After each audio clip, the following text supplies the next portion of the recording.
We're Sarah and Jess pulling chairs to the table, sharing these stories wild and unstable. Trash talk to tacos, it's how we play. New episodes dropping every Tuesday. We laugh, we cry, we spill what's real. Welcome back to Talking Trash and Tacos. So today we're rolling back the clock. Sarah has set up an amazing story for us today, and we're going back to the summer of 1971, before we were born, right here in Toledo, where a 19-year-old girl's story blew open one of the biggest police scandals in the city's history. I found out about this doing my research on the Cook brother murderers. That is how I found this article, and that is what intrigued me to look into it more because it was crazy. I am so inspired by Crime Junkies. I don't know if you've listened to that yet, but this reminds me kind of something that they would do, which I think is the coolest. It's a good one. Check it out. So this isn't just a tale about a late night skinny dipping evening at Willys Park. Yeah, it's actually really nice. Okay. Because believe it or not, the Willys is hooked to my cemetery that I go walking at. Woodland, you can get to the park from. So it's about power, intimidation, secrecy, and what happens when people sworn to protect and serve are the very ones that break the law. It all started with a girl named Diana. Her street name was Magic.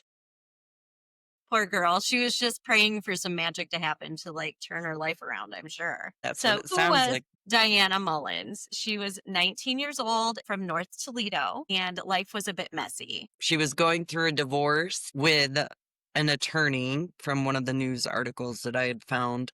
And she had just been afraid of him for some reason and packed up all her stuff and was driving around town for hours and then somehow ended up at Willys. How long were they married? She was only 19, so kind of young. Yeah, it must have been just a quick, whimsical whirlwind. So on hot nights, she would sneak into the pool after hours to swim. And it was a way to cool off, maybe even escape from reality for a little while. So the first encounter with the police was one night in June. Anna stripped down and went for a swim. And all of a sudden, a flashlight shines over the water, and there are two officers standing there. Can you even imagine that? I'd be like, oh shit, cover my titties. Well, first, I wouldn't break in. I wouldn't either. I would And I not. wouldn't take my top off. She had to climb a fence to get in there. I'll just fill you in. So she drove around, ended up at Willys. So 4 a.m., she wakes up, she's hot, sleeping in her car. She takes her top off, climbs the fence, jumps in the pool, and takes a swim. And that's when they come. That is terrifying. So she told them, I can't get out because I'm not wearing a top. And their response, get out, and they handcuff her. And so from that point, they're fondling her, and they tell her that she won't be arrested if she has sex with them. Of course, just go to Mad Men era kind of saying here, you do this, we won't arrest you. That is, I do not know how often that happens. Either way, it is wrong, though, right? Like, say maybe she offered them that, it's still wrong, right? Because you're a Yeah, that's man illegal. of power. Even if she offers it, they're not allowed to accept it. Obviously. Yeah. So that's how it all began. So from there, it's escalating. So the police kept showing up. So they'd be knocking on our car window, demanding some of her time. She's probably sitting there like, I don't want to give you any of my time. The other thing is, she did continue the next night to go back to the same spot. However, did she feel... He's ruining everything. Well, she was living in her car, so... Right. Did she feel like she couldn't go anywhere else? But then again, Toledo in 1970s, was there another lot you could go to? Maybe she really liked the pool, though. I mean, I don't know. Well, yeah, definitely. But did they have AC in cars in the 70s? I don't know. I don't know. See, I don't even think about that stuff. Either way, it's wrong. It shouldn't happen.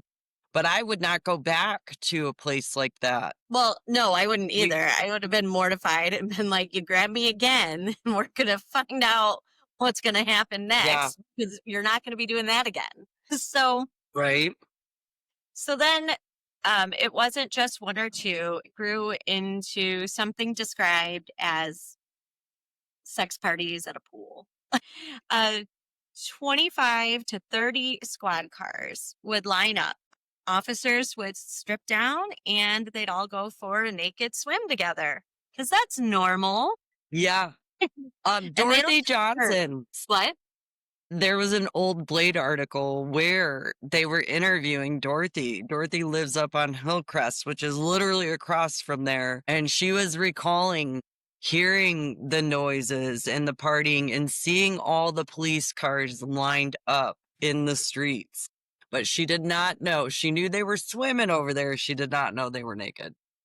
You know, I wonder this stuff all the time because, I mean, how are we supposed to know when we just drive by something or see something? We don't know what's going on. We don't know if we should report it. I could see how you get stuck in that too, because then maybe you are afraid to stop. Maybe they will retaliate, which we'll see That's the does thing. happen. Right. So I'm sure that they use that as leverage against her constantly. I mean, if you're already conditioned, There was hundreds of police officers involved. The problem is they only went after the ones that were on duty doing it, not the ones that were off duty. So just imagine. And they said that their radios would all be lined up, and then you every so often somebody get a call and tell his buddy, like, let's go, we gotta go, we gotta call.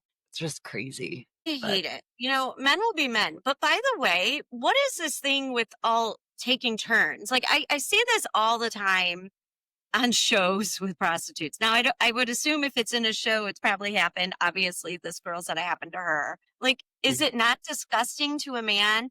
Like you just did your business right there with her, and now all of your friends are gonna come in and do it too. Like that's not gross to them. no, it's not. I can tell you a majority of men, that's probably not gross. I think People it's would go to disgusting. these airport highway places. I get it, but They would still, brag about it, but I don't get it. sharing girls. So I don't know. Did she do it? Did she enjoy the attention? Did she just enjoy maybe just being someplace other than her car, or was it Yeah, fear, survival, no options? I mean, she's very vulnerable, and these people definitely took advantage of her. And we as a society can do better. We should protect the vulnerable right. people, not abuse them. It creates a vicious Yeah, cycle. And of I'm course, more now she's curious. up for life. That's why she Yeah, became a prostitute. Come on, people. yeah. So, So. she herself said on some nights the officers would be kinder than the rest.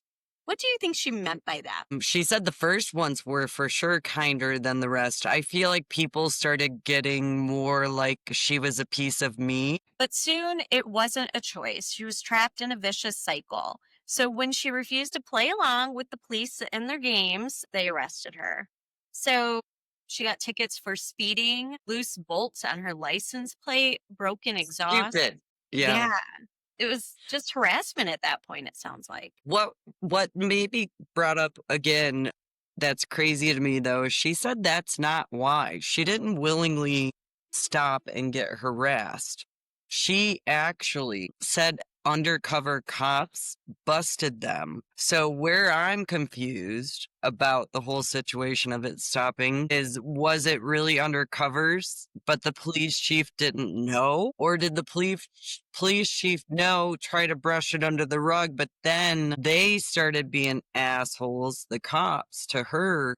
So she went and complained. Because the chief did say that was the first instance was she walked in and complained. But you'll see there's an article she wrote years later that she was interviewed, and she said that wasn't how she remembers it. She remembers them getting busted by undercover. Either way, I Yeah. just wanted to So throw that. it sounds like July 14th, 1971 is when Diana walked into the police station, begging the police chief to stop the harassment. She's had enough. Yeah, So the officials say that that's when the scandal began. right. Diana says it differently, like you said. Yeah, Yeah. So it sounds like somehow these undercover police officers caught wind of it and they staked out the pool and caught some of the police officers in the act. right. But my thing is, did the chief really not know in like the undercovers caught them just because they were being nosy, and then they said, "You guys can't do this crap." I mean, It's and hard. that's why I don't think we'll ever know, unfortunately. I think Chief Duck was Chief Duck. Chief That Duck. was his name. That was the chief at the time, was Chief Duck. Interesting. Yeah, I just think that was totally a different generation than now. I Mhm. think things are still swept under the rug, but more so back then, it's like you would turn a blind eye to so many things. So God only knows if he actually knew about it. I mean, I'm sure there was scuttlebutt around the office. Things like this don't happen and no one talks about it. Right. So she says there were hundreds involved. Hundreds. When I looked it up in that time frame of the 1970s, there were approximately 700 officers with the police department at that time. It was wild back then. Yeah, and I mean, things are wild now. I mean, imagine, yeah, back then when you didn't have phones, you weren't afraid someone was going to see everything you're doing because you're all trying to cover each other's asses. So it's Yeah. totally different than It- today. And she was getting so frustrated because she had said like 4 times she would run. So at one point she was in jail for these tickets because she wouldn't pay them, of course, and then she'd get arrested. And then at one point she would run when she seen the cops and broke her ankle. Like, so there was a lot of situations that happened where she was worried. Yeah. I mean, I'm They made shocked she didn't end up dead. These days, you never know. They'd probably end up dead. I mean, yes. I mean, completely. I mean, there's so many unsolved murders. So the fallout was July 21st, 1971. The Blade headline, Girl Charges Police with Immortality. Girl charges police with immorality. Immoralness. Yeah. I don't even know if that's a word. So she names 18 officers, but says over 100 were involved. Most officers refused to testify. Many pled the fifth, and some even called in sick to dodge their polygraphs. It's ridiculous. So there was a lot of different Blade articles. This was going on for like a month, and every day there was something to be said. And the chief is getting mad because all the officers were refusing to talk. And so, yeah, many took the fifth. And there was a judge that ruled in their favor at one point to where they couldn't be polygraphed, and because that was the big thing, giving them polygraphs. So I mean, that's the hardest part is they're all connected. They're all part of the same brotherhood. So they're not going to turn on each other. So Yeah. 4 officers were officially dismissed. It was Sergeant Richard Langendorfer. Back then in 71, he was in his 40s. He was a career officer and ended up retiring in 1976. So I think that's weird, though, because it says that they were dismissed. So how did he retire in 1976? That's catchy. Well, We don't either know. way, no, 4 officers for dismissal. I don't know. They all didn't necessarily get Or just up dismissed. for dismissal. So he must have made it through. And okay, I see what you're saying now. So Yep. he ended up retiring. He stayed, he kept his job. Of course he did. Why would we think otherwise, actually? So Robert Paquin. By the way, Langendorfer and Paquin and Moore and Fugate are all the last names. And I know someone with that last name, all of them except I know the Paquin is related to the Paquin I know. the Paquin that we both know from school. Yeah, probably. Yeah. So Interesting. yeah. Yeah. But yeah, he quit. Robert Paquin quit like before anything could happen. So he must have been a pretty guilty party, in my opinion. That's just a guess. Mind you, all of these men, there was, I think, 9 or whatever in total, or 10 actually. 9 of them were married and had wives, just so you know. So, Of course they did. Why wouldn't they? They all play these roles. Okay, that's fun. So 5 officers suspended. We'll leave that first name for last because I want to do my little asterisk to that one. So we got Dale Woods in his 30s. Let's see, he's moved to the Cincinnati area. What? You don't have to read where they went to. I was wondering if they got in any future trouble, so they just tended to give me all their His is history. you look all this stuff up, and okay, so we got Dale Woods was suspended, Daniel Slayton suspended, Charles Moore, William Schwab, and Richard Ohlers, Oehlers,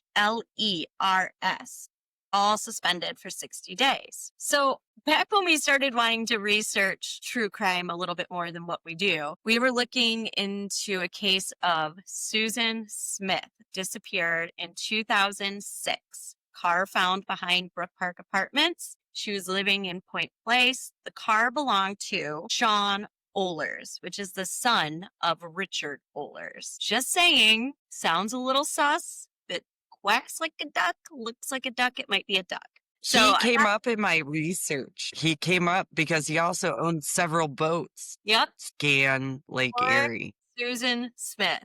I think we have. Well, that brings me back, though, not to get off subject, but remember, I have an intel that told me that Cindy Anderson is indeed in a pond in Perrysburg, and they didn't find her because she's in a different pond than they searched. Well, he also said there's somebody, was she North End Point Place? It was because there's somebody's family that. And Sean Ohlers, he got that house from his dad, the Richard Ohlers. So I don't know what end of we got to figure. We need more details. So if anyone has it and can help us connect it out, it's great.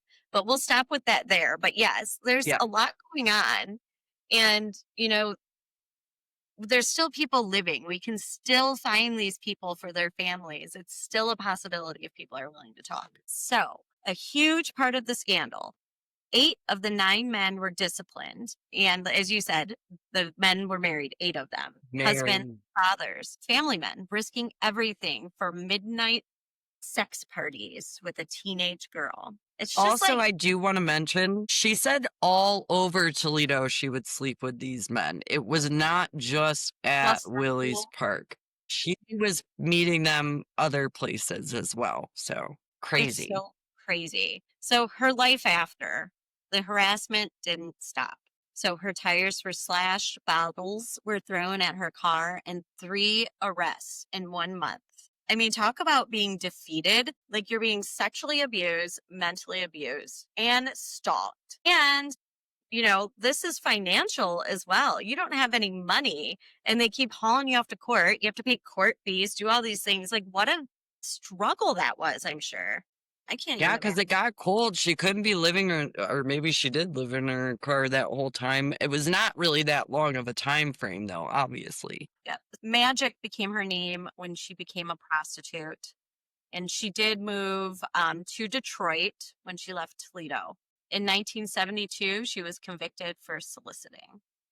Yeah, that's why she left here and moved to Detroit. And that's how I found a lot of this out is she ended up getting another interview years or decade later with the Blade, and that is how I found out like a lot of this pieces were put together by what she had to say.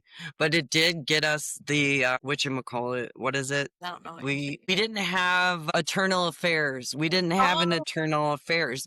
This story is what caused us to get Eternal Affairs Department here. Yes. So here's where we leave it. A 19-year-old, homeless, caught in a web of power. Do you think she was believed or branded a liar because she was later found to be a prostitute? I don't know. I think there's definitely a stigma behind it. They believed, for sure, they believed her. This was a big deal, and you could tell with the community and the way, like, if you go read the actual articles, it's kind of crazy to see.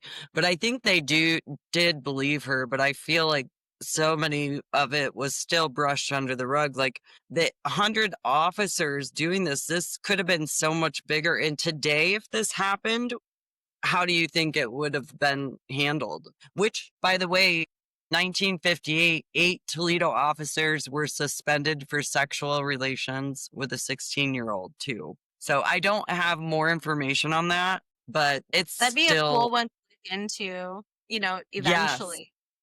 Yes. No, I already was thinking that, like, for sure. So yeah. So notable cases similar to this, or even just abuses of power, we kind of wanted to go over because there are some really like recent things in the news.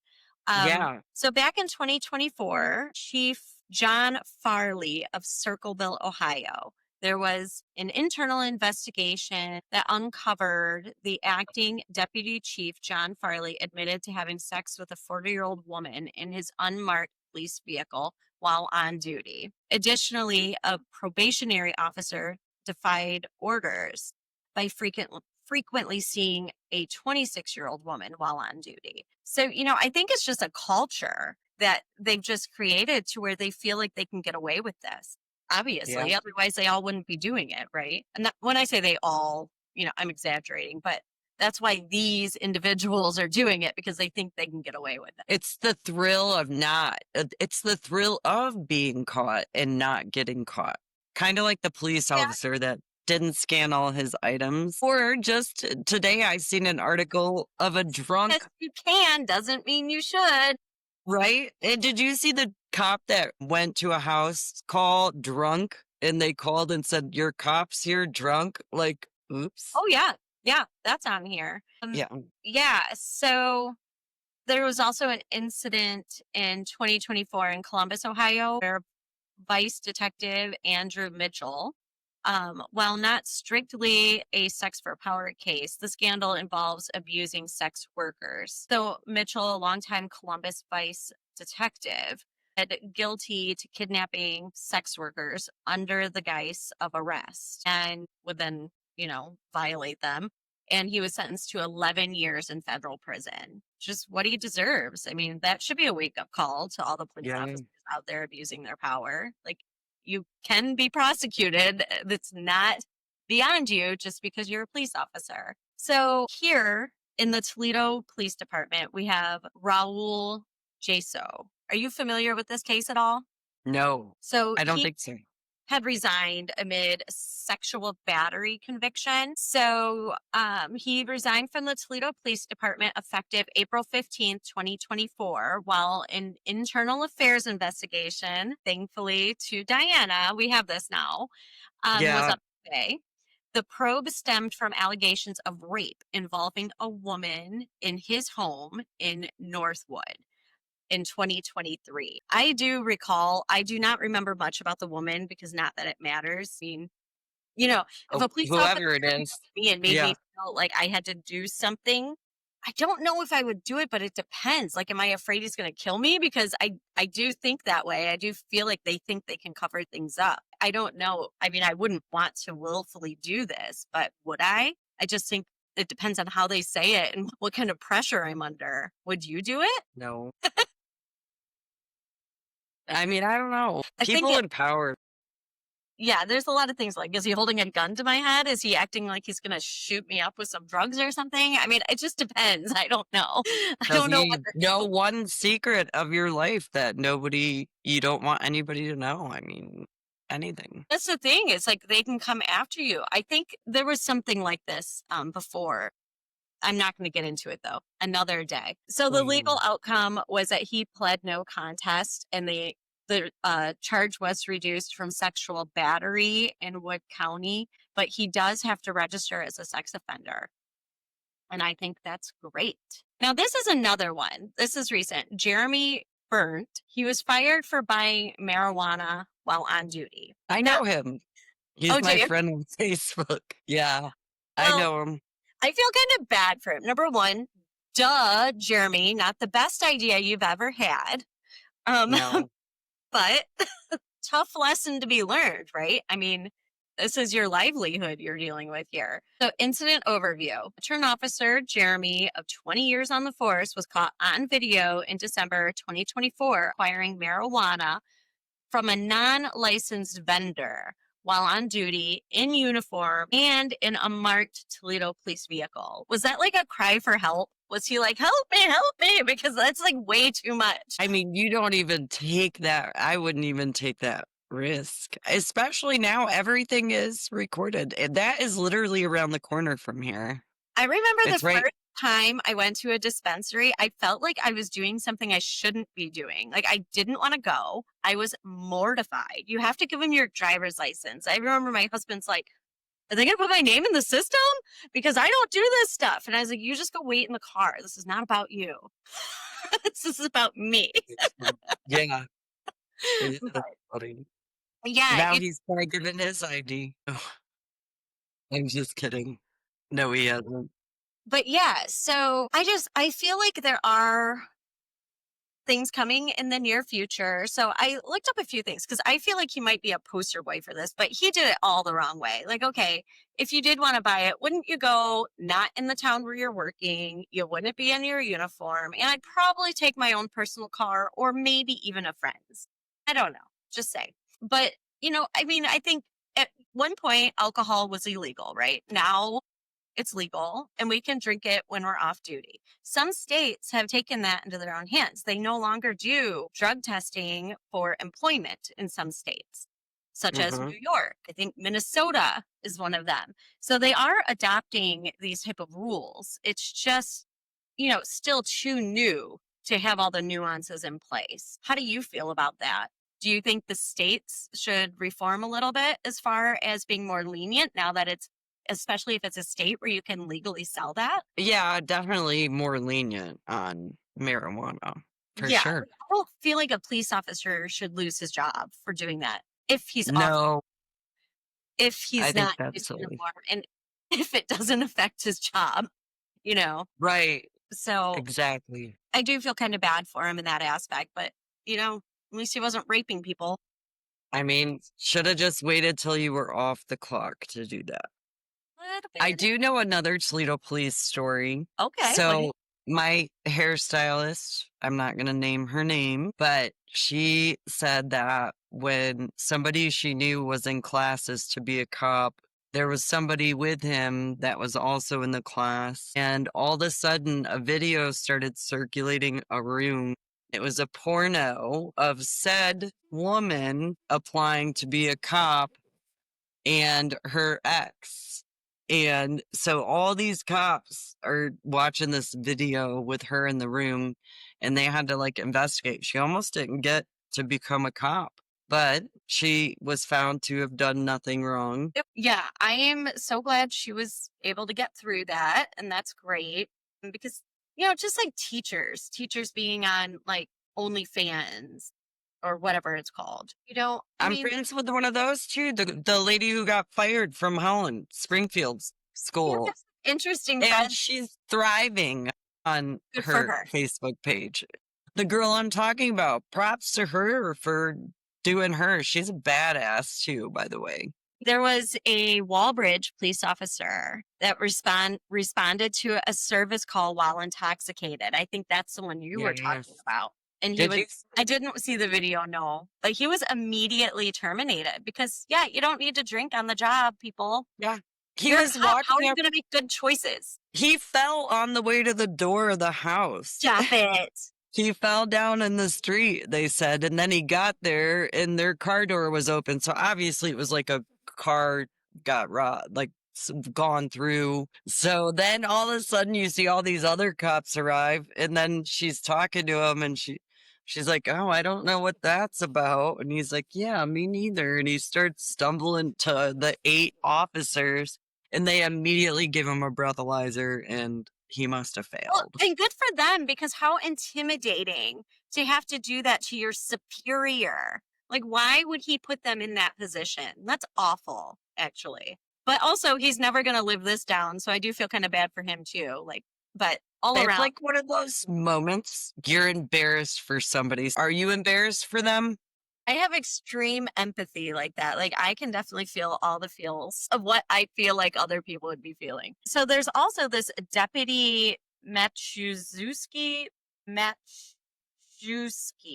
We're going to go with Matuszewski. If I was a cheerleader, that's what I'd sound like. Not very good.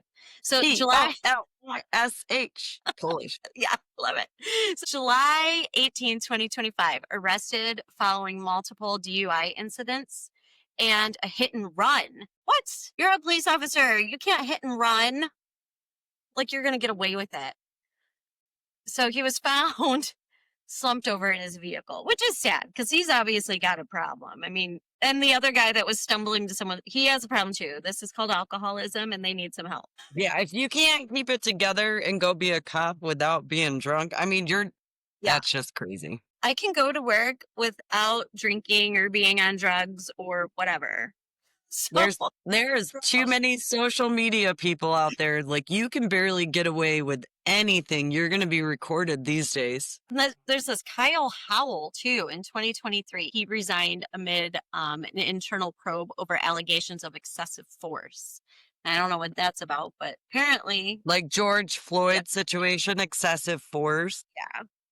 Yeah, he must be a very angry dude. But then again, I think about this all the time. If I'm a police officer and I pull you over and I tell you to roll down your window, take your keys out of the ignition, put your hands where I can see them. If you're not doing those things and you're digging around, I'm probably going to think you're going for a gun too. I don't care what color you are. I'm stressed.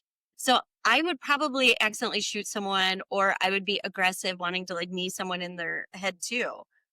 Don't take my life for granted. You're not going to shoot me, right? You're going to follow the rules. Yeah, I would not make a move. I'm fidgety, I'm ADHD, but I know if a cop has me, right. I am not. Follow the last rules. The last one that did pull me over, I was like, officer, I swear you can drug test me, you can alcohol test me right now. I'm not doing anything.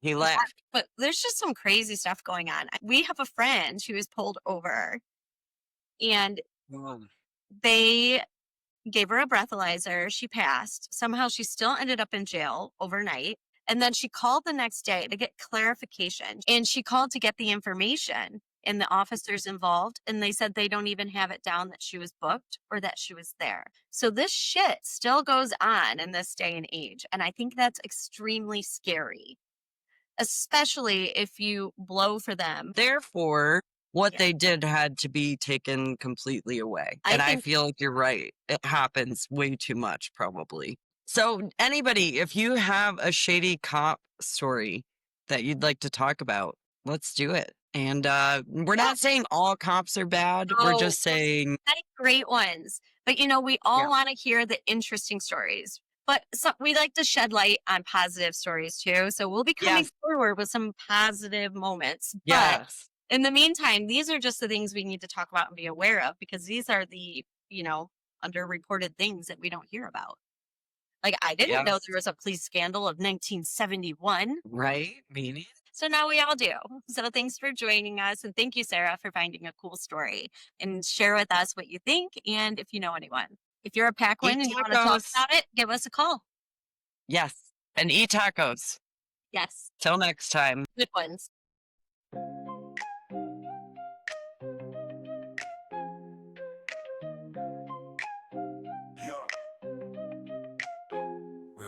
We're Sarah and Jess pulling chairs to the table, sharing these stories wild and unstable. Trash talk to tacos, it's how we play. New episodes dropping every Tuesday. We laugh, we cry, we spill what's real. Heartfelt, bizarre, the chaos we feel. From late night debates to pondering why. We're your best friends on a podcast. Hi. Casual chatter like friends in a room, bright as the sun and loud as the moon. No subject sacred, no thought too small. We're chewing on life, answering its call. We laugh, we cry, we spill what's real. Heartfelt, bizarre, the chaos we feel. From late night debates to pondering why. We're your best friends on a podcast. Hi. From top shelf wisdom to jokes down below, we've got a rhythm that'll steal the show. Hold your coffee, spill your tea, talking trash as tacos in glee. We laugh, we cry, we spill what's real. What's real, what's real, our